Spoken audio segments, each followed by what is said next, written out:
one of the issues that we spoke about, Dino, for Liverpool was how to stop Alexander Isak and how that battle with Virgil van Dijk was going to be a real key one for how the game went. You were spot on there. And we actually saw, particularly with his goal, excellent finish, by the way, a little bit of what you were talking about, although a little bit further up the pitch than I think you were expecting. Yeah, it did happen in open play a couple of times. And actually what we're talking about here is that Isak goes and then he stops and then he goes again. So go, stop, go. And that means a lot of the time he goes, which means a defender pushes into an area, then he stops to get the ball and then he runs again. And if he doesn't get the ball, he's created that space for him on that second run. And, of course, he's onside. So that happened a couple of times in the game and he was getting really frustrated, especially with Trippier, for not passing the ball into his feet. He was clapping his hands and saying, I'm there, I've done my little tactic, I'm there for it. But then on the goal, it was, I mean, look, I know it's not fashionable and it's almost against the law to criticise Virgil van Dijk, who is,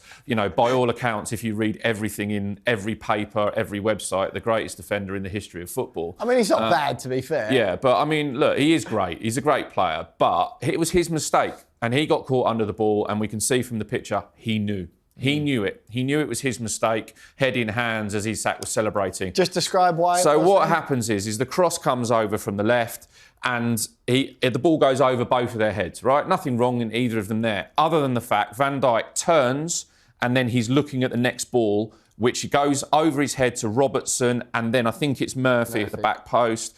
And while that's happening and Van Dijk turns, Isak does his little move where he goes to go towards the ball, no, stops, comes away and only he creates himself 3 or 4 yards of space.